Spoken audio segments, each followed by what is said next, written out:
Hey guys, आज हम explain करने वाले हैं स्क्विड गेम सीजन 3 को। ये काफी ज्यादा पॉपुलर और डिमांडिंग वेब सीरीज है। अगर आप भी इसी तरह की एक्सप्लेनेशन देखना चाहते हैं तो प्लीज चैनल को जरूर सब्सक्राइब कर लेना। तो बिना देरी के चलते हैं कहानी की तरफ।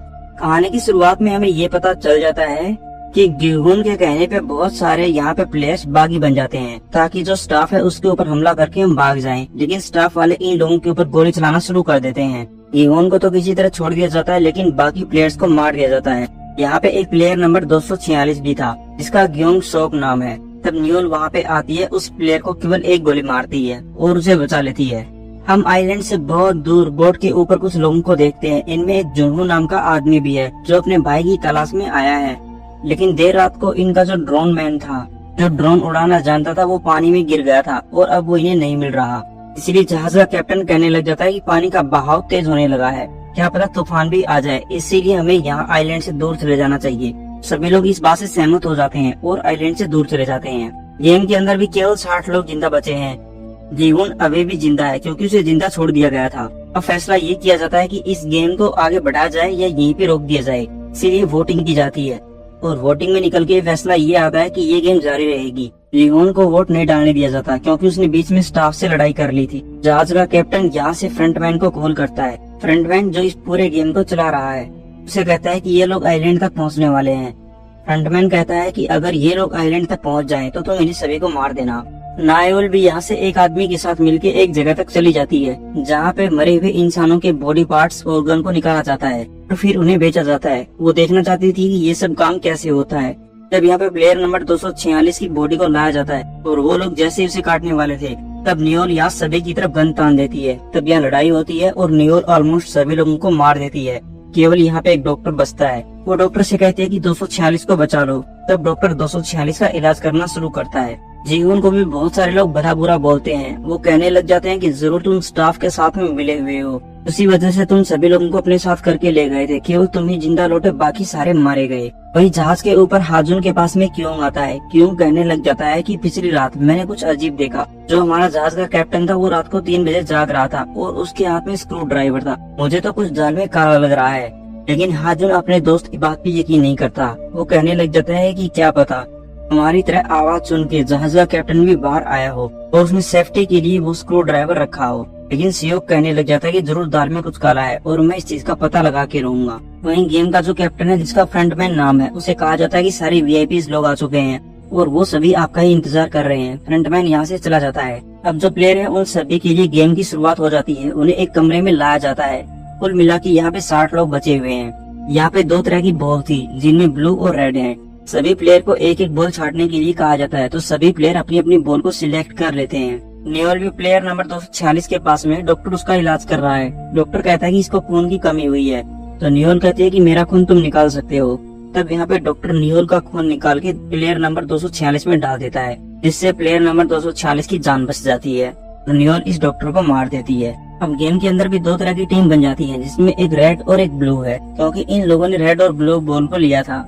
और इस गेम का नाम है हाइड एंड सीक। जो ब्लू वाले हैं उन्हें छुपना होगा। उन्हें कुछ चाबियां दी जाती हैं ताकि वो कमरे खोल के अंदर जाके छुप सके। जो रेड वाले हैं उन्हें खंजर दिए जाते हैं और कहा जाता है कि जो भी ब्लू वाला तुम लोगों को मिलेगा तुम्हें मारना होगा। अगर तुम किसी को नहीं मार पाए तो फिर तुम्हें मरना होगा, यानी एलिमिनेट होना पड़ेगा। ये गेम बहुत ही ज्यादा मजेदार होने वाला था। ब्लू टीम वालों के पास में केवल और केवल 10 मिनट से छुपने के लिए, इसीलिए यहाँ पे बीप बजती है। बीप के बजते ही जितने भी ब्लू कलर के प्लेयर थे वो सारे छुपने लग जाते हैं। उनके पास में चाबियां हैं, बस उन्हें किसी तरह करके दरवाजे ढूंढने और उनके पीछे जाके छुपना है। अब टाइम पूरा हो जाता है। रेड वाले भी तैयार खड़े हैं, उनके पास में खंजर है। वे 30 मिनट के अंदर अंदर रेड वालों को ब्लू वालों को मारना है। इसीलिए ये रेड वाले अब ब्लू वाले को ढूंढने लग जाते हैं। यहाँ पे अब कोई भी खिलाड़ी नहीं मिल रहा था। जो जहाज कोस्ट गार्ड की आई थी उसके लोग भी वापस किनारे तक पहुँच जाते हैं क्योंकि कैप्टन उन लोगों को ये बोल देता है कि हम अगली सुबह आएंगे। लेकिन जो क्योंग नाम का आदमी है उसे इस कैप्टन के ऊपर शक है, इसीलिए वो अपने बॉस को कॉल करके बोल देता है कि मैं इसके बारे में जरूर जानकारी इकट्ठा करूंगा। प्लेयर नंबर 333 वो यहाँ पे जुनही को ढूंढ रहा है क्योंकि जुनही और वो अलग अलग टीमें हो चुके हैं और वो इसीलिए उसे ढूंढ रहा है ताकि कोई उसे दूसरा मार ना दे। कुछ लोग प्लेयर नंबर 44 के पीछे हैं प्लेयर नंबर 44 कहने लग जाती है कि मेरे पास में शक्तियाँ हैं और मैं बता सकती हूँ कि कहाँ पे छुपने की जगह है, इसीलिए बहुत सारे लोग उसके पीछे पीछे हैं।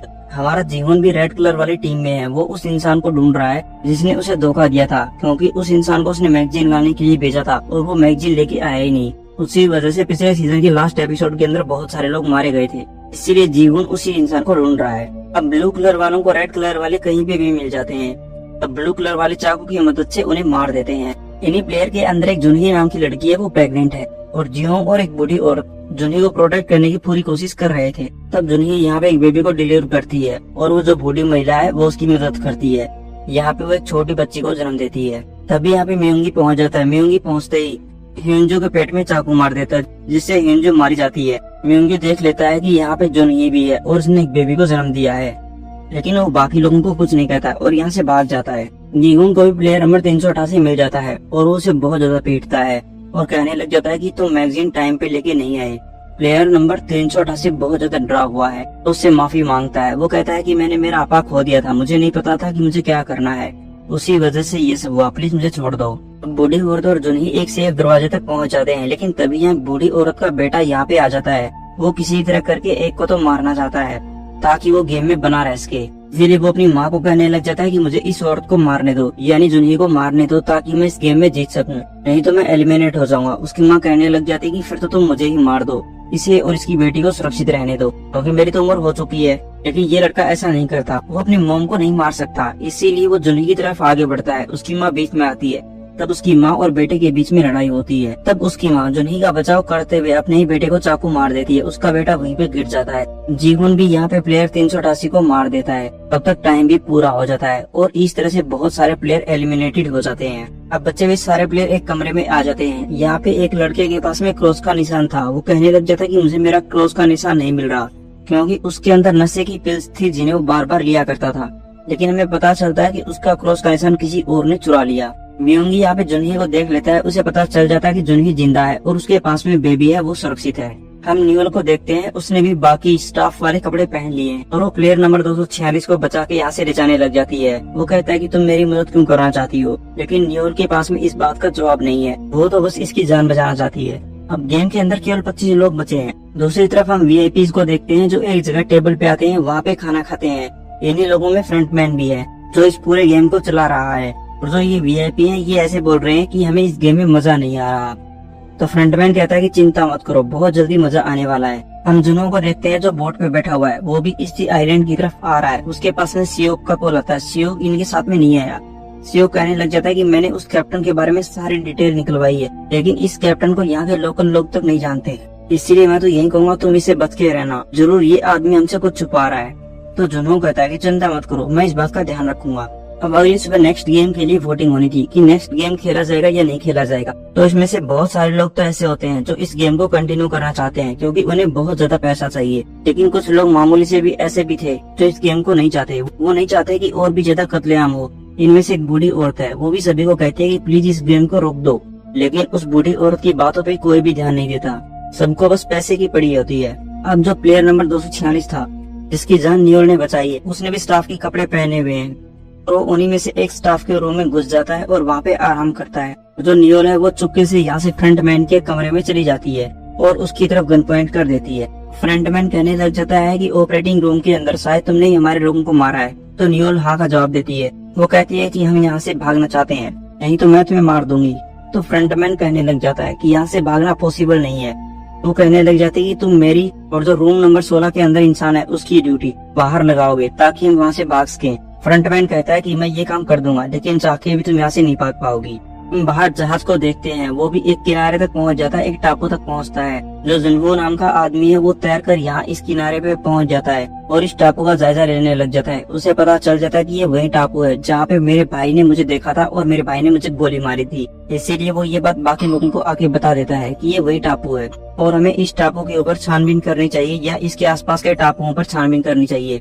लेकिन जो जहाज का कैप्टन है वो कहता है कि अभी रात होने वाली है, मौसम बिगड़ने वाला है, इसीलिए हमें यहाँ से जाना चाहिए। हम अगली सुबह यहाँ पे आके देख सकते हैं। तो जुन्हो इस चीज के लिए तैयार था और वो यहाँ से चला जाता है। जो बूढ़ी औरत है वो यहाँ पे गीहुन के पास में आके बैठ जाती है और गीहुन को कहने लग जाती है कि किसी तरह से ये गेम बंद करवा दो। मुझे पता है कि तुम लोगों को साथ लेके गए थे ताकि तुम इस गेम को रुकवा सको, बंद करवा सको, लेकिन बाकी लोग बेवजह मारे गए हैं। इसमें तुम्हारी कोई गलती नहीं है, तुम अपने आप को दोषी मत ठहराना।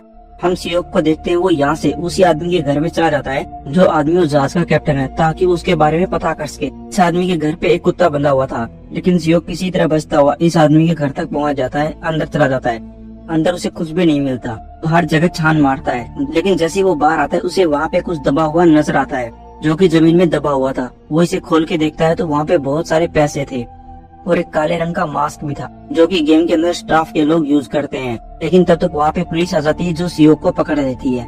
अब सुबह तक जो बूढ़ी औरत प्लेयर थी उसने खुद की जान ले ली है क्योंकि उसका बेटा मारा जा चुका है, इसीलिए वो अब इस गेम को और आगे ज्यादा नहीं खेलती। गेम भी शुरू होने वाला था, उसी वजह से सभी लोगों को यहाँ से ले जाया जाता है। लेकिन जो जुनही है उसके पैर में भी चोट लगी हुई है और उसके साथ में बेबी भी है, इसीलिए वो दोनों काम एक साथ नहीं कर सकती। अब गीहुन उसकी मदद करता है, उसके बेबी को संभालता है और उसे अपने साथ आने के लिए कहता है। ये सब वीआईपीज भी देख लेते हैं, उन्हें पता चल जाता है कि नेक्स्ट गेम तो और भी ज्यादा इंटरेस्टिंग होने वाला है। सारे प्लेयर एक जगह पे पहुंच जाते हैं। इनके सामने एक गहरी खाई थी, बीच में एक पतला सा पुल था। इन लोगों को यहाँ से एक दूसरी तरफ जाना था। जो लोग दूसरी तरफ पहुंच जाएंगे वो जिंदा रहेंगे और बाकी लोग मारे जाएंगे। और ये गेम ठीक उसी तरह से था जिस तरह से बच्चे रस्सी कूद गेम खेलते हैं, यानी पुल के ठीक बीच में एक रस्सी लगी हुई है तो ऑटोमेटिक बिजली से चलेगी। जो भी उस रस्सी से टकराएगा वो नीचे गिर जाएगा, जो भी उस रस्सी को कूद कर आगे बढ़ेगा वो पास हो जाएगा। अब किसी प्लेयर के अंदर इतनी हिम्मत नहीं है कि वो इस गेम को पार कर सके। गीहुन जुनही को बोलने लग जाता है कि मैं इस बेबी को लेके पहले इस गेम को पार कर लूंगा, यानी आगे बढ़ जाऊंगा और फिर मैं वापस तुम्हारे लिए आ जाऊंगा। तो जुनही इस चीज के लिए तैयार थी, इसीलिए गीहुन उसके बेबी को लेता है और इस गेम में आगे बढ़ना शुरू कर देता है। वो इस रस्सी को किसी तरह कूदता हुआ पार करता है और फाइनली किसी तरह इस पुल को पार करके दूसरी तरफ पहुंच जाता है। उसके पीछे पीछे एक और आदमी आ जाता है, वो भी किसी तरह रस्सी को कूदता हुआ इस गेम को पार कर लेता है, दूसरी तरफ पहुंच जाता है। अब बाकी लोग भी आने लग जाते हैं, लेकिन बाकी लोग जैसे ही यहाँ पे दूसरे किनारे पे पहुँचते हैं तो वो आदमी उन लोगों को धक्का देने लगता है जो यहाँ पे पहले ही आया हुआ है। गीहुन बोलता है कि तुम ये सब क्यों कर रहे हो। वो आदमी कहता है कि यही तो गेम है, यानी कि सभी को मार देंगे, केवल हम दोनों जिंदा बचेंगे और बचे हुए पैसे को डिस्ट्रीब्यूट कर लेंगे। इस तरह से वो बीच रास्ते में ही खड़ा रहता है। अब टाइम भी कम होता जा रहा था, सभी लोगों के अंदर इतनी हिम्मत नहीं है कि वो बस रस्सी को बार बार कूदते रहे। तो गीहुन इस आदमी को बोलने लग जाता है कि अगर मैं तुम्हें धक्का दे दूं तो ये सारा पैसा खुद भी रख सकता हूँ। इतना बोलने के बाद वो आदमी रास्ते से हट जाता है। तब बाकी लोग इस पुल को पार करने लग जाते हैं। म्योंगी यहाँ पे जुनही को बोलने लग जाता है कि तुम्हें मैं पार करवा दूंगा, चलो मेरे साथ चलो। लेकिन जुनही के पैर में चोट लगी हुई है, उसी वजह से वो कहने लग जाती है कि मैं इस तरह से आगे नहीं बढ़ पाऊंगी और तुम्हारे साथ तो मैं कभी नहीं जाऊंगी। बेशक से मैं मरना पसंद करूंगी क्योंकि तुम घटिया इंसान हो, खुद के बारे में सोचते रहते हो। तो म्योंगी अकेला इस पुल को पार करने लग जाता है। कुछ लोग तो इस पुल को पार कर लेते हैं और कुछ लोग पार नहीं कर पाते। वो यहाँ नीचे गिर जाते हैं और मारे जाते हैं, एलिमिनेट हो जाते हैं। थोड़ा सा ही समय बचता है। अब केवल एक ही प्लेयर रहती है और वो है जुनही। गीहुन कहने लग जाता है कि तुम चिंता मत करो, मैं तुम्हारे लिए आ रहा हूँ। लेकिन जुनही बोलने लग जाते है कि प्लीज मेरे लिए वापस मत आना, मेरी जिंदगी यहीं तक थी, मैं चाहती हूँ कि मेरी बेटी सुरक्षित रहे और तुम उसका ख्याल रखोगे। और वो इतना बोल के कूद जाती है, इससे उसकी मृत्यु हो जाती है। तो इस तरह से ये गेम भी पूरा हो जाता है। अब इस गेम के अंदर केवल 8 लोग बचे रहते हैं। जो वीआईपीज है वो कहने लग जाते हैं कि हमें इस गेम में मजा नहीं आ रहा, अब इस बेबी का क्या होगा। बेबी की माँ तो मारी जा चुकी है, इसीलिए इसे भी गेम से निकाल दिया जाए। लेकिन तभी वीआईपीज को आइडिया आता है, वो कहने लग जाते हैं कि हम इस गेम को और भी ज्यादा दिलचस्प बना सकते हैं। इस बेबी की जो माँ मरी है, इस बेबी को भी की माँ का नंबर दे दिया जाए ताकि वो भी गेम में पार्टिसिपेट कर सके। इसीलिए जो चेयरमैन है वो भी इस बात के लिए सहमत हो जाता है। न्यूल को देखते हैं जो प्लेयर नंबर 246 के साथ यहाँ से बाहर आ जाती है क्योंकि उसकी बाहर ड्यूटी लगी हुई है। बाहर उसे एक बोट मिल जाती है और वो बोट के अंदर बैठ के यहाँ से निकल जाती है। ये सब चीजें वो चेयरमैन यानी फ्रंटमैन देख रहा था। वो अपने लोगों को बोल देता है कि उन दोनों को खत्म कर दो। इसीलिए चेयरमैन के लोग उन दोनों के पीछे पड़ जाते हैं। अब बाकी सभी लोगों को ये बताया जाता है कि इस गेम के अंदर अभी भी 9 प्लेयर बाकी हैं, जिनमें एक छोटी लड़की भी है। इस बात से बाकी लोग भड़क जाते हैं, कहने लग जाते हैं कि ये छोटी सी लड़की प्लेयर कैसे हो सकती है, इसकी माँ मारी गई है तो इसे भी इस गेम से निकाल देना चाहिए। अगर तुम लोग इसे गेम से नहीं निकालोगे तो हम इस छोटी सी बेटी को मार देंगे। यानी कि इंसान पैसों के लिए कितना गिर सकता है, ये चीज यहाँ पे पता चलती है। हम सियोक को भी देखते हैं, उसे भी पुलिस पकड़ के ले आ चुकी है और वो पुलिस स्टेशन के अंदर है। वो पुलिस वालों को सारी सच्चाई बताता है कि किस तरह से एक जहाज का कैप्टन लोगों को पकड़ता है और आइलैंड पे छोड़ देता है और आइलैंड के ऊपर गेम चल रहा है। लेकिन पुलिस वाले उसकी किसी भी बात पे यकीन नहीं करते। यहाँ तक कि पुलिस वाले उसी कैप्टन को कॉल करते हैं, उसे बता देते हैं कि तुम कहाँ पे हो, तुम्हारे घर पे पैसों की चोरी हुई है, जो पैसे तुमने जमीन में गाड़े हुए थे हमने एक चोर को भी पकड़ा जिसका कियोंग नाम है, तो वो तुम्हारे बारे में ये सब बातें बता रहा है। इसीलिए ये कैप्टन समझ जाता है कि अब मेरा पर्दाफाश होने वाला है, यानी कि अब मुझे सभी को मारना होगा। कियोंग पुलिस वालों को बोलता है कि प्लीज मुझे एक कॉल करने दो, लेकिन पुलिस वाले उसे कॉल नहीं करने देते। वो एक फोन को छीनता है और भाग जाता है। वो यहाँ से जुनहो को कॉल करता है। जुनहो को बोल देता है कि जो जहाज का कैप्टन है वो बाकी लोगों के साथ में मिला हुआ है, उसके घर पर मैंने नकाब देखा था, इसीलिए तुम उससे बच के रहना। लेकिन तब तक जहाज का कैप्टन बंदूक को तैयार कर लेता है और जुनहो के साथियों पर गोली चलाना शुरू कर देता है। जुनहो किसी तरह एक जगह छुप जाता है। ये जहाज का कैप्टन या पुलिस वाले को भी मार पाता, उससे पहले जुनहो पीछे से आके इस कैप्टन को तीर मार देता है और पूछने लग जाता है कि तुम किन लोगों के लिए काम करते हो और वो आइलैंड कहाँ पे है। लेकिन ये कैप्टन कुछ नहीं बताता तो वहीं पे मारा जाता है। इसीलिए जुनहो को ये पता चल जाता है कि अब मुझे खुद ही उस लोकेशन को ढूंढना होगा जहाँ पे वो गेम होता है। अब बचे हुए 9 प्लेयर्स को यहाँ एक जगह लाया जाता है, उन्हें फ्रेश खाना खिलाया जाता है। ये कहा जाता है कि जी भर के खाना खा सकते हो, तो सभी मिलके अच्छा खाना खाते हैं। अब वीआईपी के लिए दिक्कत हो जाती है, उन्हें ये पता चल जाता है कि ये गेम शायद आगे नहीं चल सकती क्योंकि ये 9 लोग जिंदा बचे हैं और वो ये इस गेम को यहीं पे रोक के पैसे को लेके जा सकते हैं। लेकिन चेयरमैन कहता है कि चिंता मत करो, मेरे पास में प्लान है। तब इन 9 लोगों को ये कहा जाता है कि नेक्स्ट गेम खेलने से पहले तुम सभी मिलकर किन्हीं भी 3 प्लेयर को एलिमिनेट कर सकते हो और बचे हुए प्लेयर आगे गेम में जा सकते हैं और जीत सकते हैं। इसीलिए यहाँ पे एक आदमी वो प्लान बनाने लग जाता है। वो कहने लग जाता है कि वो छोटी सी लड़की और जुनहो और गीहुन, हम इन दोनों को एलिमिनेट कर सकते हैं और इन दोनों की सपोर्ट करने वाला एक और लड़का यहाँ पे है, उसे भी एलिमिनेट कर देंगे और इस तरह से 3 एलिमिनेट हो जाएंगे और हम 6 लोग बच जाएंगे और इस गेम को जीत जाएंगे और पैसे को बराबर बांट लेंगे। तो बचे हुए सारे प्लेयर इस बात के लिए सहमत हो जाते हैं। हम नियोल को देखते हैं और प्लेयर 246 को देखते हैं। वो यहाँ से भाग रहे थे, लेकिन चेयरमैन नियोल को यहाँ पे कॉल करता है। वॉकी टॉकी के जरिए उसे बताता है कि जो प्लेयर 246 है उसकी एक बेटी है जो हॉस्पिटल के अंदर है, हम चाहे तो उसे मरवा सकते हैं, इसीलिए बोट को लेके वापिस आ जाओ। इसीलिए वो बोट को लेके वापिस आ जाती है। प्लेयर 246 को कहने लग जाती है कि तुम्हारी बेटी की जान खतरे में है, तुम यहाँ से चले जाओ, मैं वापिस अकेली ही अंदर चली जाऊंगी। तो प्लेयर 246 बोट को लेके चला जाता है और जो नियोल है वो एक पंखे को तोड़ती है और यहाँ से सुरंग की मदद से अंदर जाने लग जाती है। चेयरमैन भी गीहुन को अपने पास में बुला लेता है और गीहुन को बोलने लग जाता है कि सभी लोग तुम्हें मारने के बारे में प्लान बना रहे हैं, लेकिन मैं चाहता हूँ कि तुम और ये बेटी जिंदा रहो। वो उसे एक चाकू देता है और कहता है कि आज रात को सभी लोग तुम्हें मार देंगे, ये चाकू तुम्हारी रक्षा करेगा। अगर तुम चाहो तो इन सभी को मार सकते हो और खुद सारे इनाम जीत सकते हो, इससे ये बेटी भी सुरक्षित रहेगी।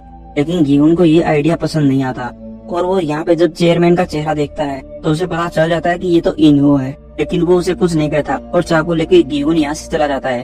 और रात को जब सो रहा था तब वो फैसला करता है कि मैं सभी लोगों को मार दूंगा, लेकिन उसके अंदर इतनी हिम्मत नहीं है। उसे पता है कि मैं हत्यारा नहीं हूँ, इसीलिए वो किसी की जान नहीं लेता। चेयरमैन को ये पता चल जाता है कि मेरी तरफ एक बोट आ रही है, इसीलिए बोट पर वो वॉकी टॉकी के जरिए बात करता है। कॉल को जुनहो उठाता है। जुनहो कहने लग जाता है कि तुम्हारे आइलैंड तक हम पहुँच जाएंगे। चेयरमैन कहता है कि वापस चले जाओ, यहाँ आने का कोई फायदा नहीं है वरना मारे जाओगे। चेयरमैन यहाँ पे जब कॉल को रखता है तब यहाँ पे वेंट के जरिए नियोल पहुँच जाती है, उसके हाथ में बंदूक है। वो यहाँ पे चेयरमैन की तरफ गन पॉइंट कर देती है और चेयरमैन को कहने लग जाती है कि मैं तुम्हें मार सकती हूँ, लेकिन मैं यहाँ पर प्लेयर 246 का डेटा मिटाने के लिए आई हूँ। वो कहता है कि वो तुम्हारा क्या लगता है कि क्या तुम्हें उससे प्यार हो गया, लेकिन नियोल कुछ भी जवाब नहीं देती। वो बंदूक की नोक पे कंप्यूटर के अंदर से प्लेयर 246 का डेटा मिटवा देती है। लेकिन चेयरमैन ये भी बोलता है कि उसका सारा डेटा यहाँ कंप्यूटर से तो डिलीट हो चुका है, इन फाइलों के अंदर अभी भी उसका सारा डेटा है। एक जगह फाइल रखी हुई है, वहाँ पे बहुत सारा डाटा अभी भी है। वो कहती है कि मुझे उन तक ले चलो और वो बंदूक की नोक पे चेयरमैन को यहाँ से जगह की तरफ ले जाने लग जाती है जहाँ पे ऑफलाइन डेटा रखा हुआ है। एक जगह पे आके वो इस आदमी के साथ में फाइट करने लग जाती है। काफी देर तक ये लड़ाई चलती है। वो कहता है कि मजा तो तब आता जब तुम भी इन्हीं लोगों के साथ में गेम में होती। तो चाकू की मदद से नियोल के ऊपर हमला कर देता है। नियोल किसी तरह से अपनी बंदूक लेती है और इस आदमी को गोली मार देती है, जिससे ये आदमी मारा जाता है। अब गेम के अंदर जितने भी 9 लोग हैं वो यहाँ से एक जगह पहुँच जाते हैं। ये काफी ऊंची जगह थी। यहाँ पे 3 स्टेज थे, एक क्यूब वाला, एक त्रिकोण वाला, एक गोल स्टेज, और सभी को मिलके किसी तरह करके गोल स्टेज तक पहुँचना है। ये इस गेम का फाइनल राउंड होगा, लेकिन शर्त ये होगी 3 प्लेयर को तो एलिमिनेट होना ही होगा। जो क्यूब शेप पे जितने भी खिलाड़ी हैं उनमें से एक प्लेयर को एलिमिनेट होना होगा और फिर बाकी बचे हुए प्लेयर यहाँ से ट्रायंगल वाली बिल्डिंग पे जाएंगे और वहाँ पे भी किसी एक प्लेयर को एलिमिनेट होना होगा। और फिर उसके बाद बचे हुए बाकी लोग यहाँ से गोल वाली बिल्डिंग पे चले जाएंगे और वहाँ पे भी किसी एक को एलिमिनेट होना होगा। और जो लोग जिंदा बच जाएंगे वो इस गेम में विनर हो जाएंगे। जितना भी मनी होगा वो उन सभी के बीच में डिवाइडेड हो जाएगा। अब सारे प्लेयर कंफ्यूज हैं कि किसको एलिमिनेट किया जाए। यहाँ एक बटन था, उसे दबा दिया जाता है और गेम चालू हो जाता है। अब सभी लोग कंफ्यूज हो जाते हैं सोचने लग जाते हैं कि जो छोटी सी लड़की है हम उसे एलिमिनेट कर देते हैं, लेकिन वो लड़की यहाँ पे गीहून के साथ में बंधी हुई है और गीहून उस लड़की को खुद से कभी अलग नहीं होने देगा। इसीलिए यहाँ पे एक और प्लेयर है, उसे डंडे की मदद से ये लोग यहाँ जमीन के नीचे गिरा देते हैं, जिससे जमीन पे जाते उसकी मृत्यु हो जाती है और इस तरह से एक प्लेयर एलिमिनेट हो जाता है। तो बाकी के बचे हुए लोग यहाँ से दूसरी बिल्डिंग में चले जाते हैं, यानी जो ट्रायंगल वाली बिल्डिंग है। अब यहाँ पे जितने भी प्लेयर हैं वो सभी फैसला कर लेते हैं कि हम इस छोटी सी बच्ची को जमीन पे गिरा देंगे और फिर आगे बढ़ जाएंगे। लेकिन गीहून कहने लग जाता है कि मैं ऐसा काम कभी नहीं करने दूंगा और वो इन्हीं लोगों के दाव पेच इन्हीं लोगों के खिलाफ इस्तेमाल करता है। वो एक आदमी को कहने लग जाता है कि अब की बार तो मैं गिर जाऊंगा, लेकिन अगले गेम के अंदर तुम में से सभी लोग एक दूसरे को एलिमिनेट करने की कोशिश करेंगे, उसके बाद तुम्हारा क्या होगा। अब गेम के अंदर एक और ट्विस्ट आ जाता है। जो म्योंगी है वो कहता है कि ये तो मेरी बेटी है, इसलिए मैं अपनी बेटी की जान हर कीमत पे बचाऊंगा। एक तरफ 3 लोग हो जाते हैं और दूसरी तरफ 5 लोग। अब प्लेयर 246 बोर्ड लेके भाग रहा था, उसके पीछे आइलैंड के लोग पड़े हुए हैं। आइलैंड के लोग उसके ऊपर गोले भी चलाते हैं, लेकिन वो किसी तरह करके छुप जाता है और ये लोग जब उसे मारने ही वाले थे तभी वहाँ पे जुनहो पहुंच जाता है। वो बाकी लोगों को मार के इस प्लेयर नंबर 246 की जान बचाता है और पूछता है कि वो आइलैंड कहाँ पे है। प्लेयर 246 उस आइलैंड की तरफ इशारा करता है। अब गेम के अंदर भी कुछ लोग यहाँ पे एक आदमी को पीटने लग जाते हैं और कहने लग जाते हैं कि इसे घायल कर देंगे, बस तुम उस बेबी को नीचे फेंक दो और अगले पड़ाव के अंदर हम इस आदमी को नीचे फेंक देंगे, इससे हम गेम को जीत जाएंगे। लेकिन इस बात के लिए गीहून हाँ नहीं बोलता। तब यहाँ पे गीहून की लड़ाई एक आदमी के साथ में हो जाती है। जो म्योंगी है उसकी भी लड़ाई दूसरे आदमी के साथ में हो जाती है और ये लड़ाई काफी देर तक चलती है। गीहून यहाँ पे उस आदमी को नीचे फेंक देता है, म्योंगी उस आदमी को मार देता है और नीचे फेंक देता है। तो इस तरह से यहाँ पे वो आदमी जिंदा रहता है जो इन दोनों के खिलाफ था। वो कहने लग जाता है कि मैं तुम्हारी तरफ हूँ, अगर चाहो तो तुम मेरा पैसा भी ले सकते हो, लेकिन मेरी जान बख्श दो। लेकिन म्योंगी उसे तरस नहीं आता और वो इस आदमी को धक्का दे देता है, जिससे ये आदमी नीचे गिर जाता है। अब यहाँ पे केवल इस स्टेज के ऊपर 4 लोग बचते हैं, क्योंकि इनमें से एक घायल आदमी भी है जिसको इन लोगों ने मार मार के घायल कर दिया था। वो आदमी भी समझ जाता है कि ये लोग मेरा फायदा उठाएंगे, उसी वजह से वो भी नीचे कूद जाता है। और अब यहाँ पे केवल 3 लोग बचते हैं, जिनमें गीहून, म्योंगी और वो छोटी सी बच्ची, ये 3 लोग बचते हैं। अब अगला पड़ाव बहुत ही कठिन होने वाला था। म्योंगी अगले पड़ाव पे चला जाता है, यानी जो गोल बिल्डिंग है उसके ऊपर चला जाता है और एक डंडे को ले लेता है और कहने लग जाता है कि तुम इस छोटी सी बच्ची को यहीं पे रख दो, ताकि नेक्स्ट गेम के अंदर मैं और बच्ची साथ में खेल सके और फिर मैं इस बच्ची को एलिमिनेट कर दूंगा और इस पूरे पैसे को मैं जीत जाऊंगा। लेकिन गीहून कहने लग जाता है कि मैं तुम्हें ये काम कभी नहीं करने दूंगा, ये तुम्हारी बेटी है, तुम्हें थोड़ी बहुत तो शर्म करनी चाहिए। लेकिन पैसे ने उसे अंधा बना दिया है। अब यहाँ पे टाइमर पूरा हो रहा था, यानी कि जो दूसरी बिल्डिंग के ऊपर जाने का ब्रिज था वो बंद होने वाला था। गीहून यहाँ पे इस छोटी सी लड़की को ब्रिज के ऊपर रख देता है और म्योंगी अपनी बेटी को उठा लेता है। गीहून तब तक चाकू को छुपा लेता है और जैसे ही ये ब्रिज बंद होने लगता है तब वो कूद कर दूसरी बिल्डिंग पे पहुंच जाता है, यानी गोल वाली पे। अब गोल वाली बिल्डिंग पे केवल 3 लोग हैं, 3 में से केवल एक आदमी को तो एलिमिनेट होना ही था, इससे 2 लोग विनर हो जाएंगे। गीहून यहाँ पे छोटी सी बेटी की रक्षा करता है, किसी भी हाल में इस छोटी बेटी को नहीं मरने देना चाहता। हम नियोन को भी देखते हैं जो एक जगह पहुंच जाती है जहाँ पे बहुत सारी फाइलें रखी हुई थी। इन फाइलों के अंदर यहाँ प्लेयर नंबर 246 की फाइल को वो जला देती है, लेकिन उसके साथ साथ वो बाकी फाइल्स को भी जलाती है। वहीं उन दोनों के विषय में भी लड़ाई शुरू हो जाती है, जिसमें म्योंगी और गीहून है। हालांकि बटन दबाकर गेम को शुरू कर रहा था और इन दोनों में से किसी ने भी बटन को नहीं दबाया था। काफी देर तक ये लड़ाई चलती है और लड़ाई के दौरान ये दोनों इस प्लेटफॉर्म से नीचे लटक जाते हैं। म्योंगी गीहून को पकड़े हुए है, लेकिन गीहून म्योंगी को नीचे गिरा देता है, जिससे म्योंगी मारा जाता है और वो एलिमिनेट हो जाता है। अब इस गेम के अंदर 2 ही लोग बचते हैं। हालांकि गेम अभी शुरू नहीं हुआ था, तब गीहून यहाँ पे बटन दबा देता है, यानी गेम को शुरू कर देता है। गेम शुरू होने के बाद किसी को एक को तो एलिमिनेट होना था और स्क्रीन के ऊपर न्यूअल भी ये सब देख रही है। गीहून इस छोटी सी लड़की को बचाने के लिए खुद का सेक्रीफाइस कर देता है, यानी वो एलिमिनेट हो जाता है और नीचे कूद जाता है, जिससे वो खुद मारा जाता है। तो ये लड़की यहाँ पे इस गेम को जीत जाती है। इसीलिए न्यूअल को पता चल जाता है कि मुझे भी सर्वाइव करना होगा। अभी इस आइलैंड के करीब कोस्ट गार्ड के लोग भी पहुंच जाते हैं और जो जुनू है वो भी अंदर पहुंच जाता है। इन लोगों को ये पता चल जाता है कि यहाँ पे कोस्ट गार्ड आने वाले हैं, इसीलिए वो यहाँ पे टाइमर को चालू कर देता है। अगले 30 मिनट के अंदर इस आइलैंड पे ब्लास्ट हो जाएगा और सब कुछ तहस नहस हो जाएगा। इसीलिए इन्हो इस छोटी सी बेटी को लेता है। तभी वहाँ पे जुनहो आ जाता है, जो अपने भाई को बोलता है कि प्लीज ये सब रोक दो, लेकिन इन्हो उसका कहना नहीं मानता और इस छोटी सी बेटी को लेके चला जाता है। तो इस गेम के जितने भी लोग थे वो सारे यहाँ से एक बड़ी सी जहाज लेके निकल जाते हैं और तभी इस आइलैंड के ऊपर एक बहुत बड़ा धमाका हो जाता है। अब इस घटना को 6 महीने बीत जाते हैं। हम न्यूअल को देखते हैं जो एक जगह पे है, वो अपना स्केच बनवा रही है। पहले वो इसी जगह पे काम किया करती थी जहाँ वो बच्चों को खुश रखने का काम किया करती थी और पैसे की तंगी की वजह से उसने गेम में पार्टिसिपेट किया था। हम जुनू को देखते हैं जो अपने घर पे पहुँचता है।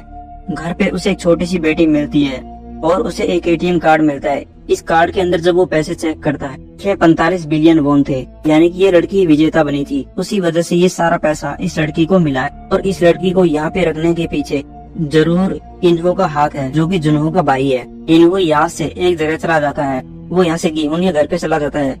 वहाँ पे उसकी बेटी थी, तो वो उसे एक डिब्बा दे देता है और कहता है कि इसमें तुम्हारे पिता का सामान है। हालांकि उसका पिता तो मारा जा चुका है और वो सामान देके यहाँ से चला जाता है। ये लड़की जब इस सामान को खोलती है तो इसके अंदर एक एटीएम कार्ड भी था। इसके अंदर भी शायद बहुत सारा पैसा हो सकता है, जो पैसा गीहुन ने पहले गेम में जीता था, क्योंकि गीहुन ने वो पैसा अपनी फैमिली के पास में नहीं भेजा था। इसीलिए इन्होंने ये सारा पैसा गीहुन की फैमिली को भेज दिया। इन्हों जब सड़क के ऊपर से जा रहा था तब वो एक लड़की को देखता है जो इसी तरह का गेम खेल रही है। गेम का ददाकची नाम है।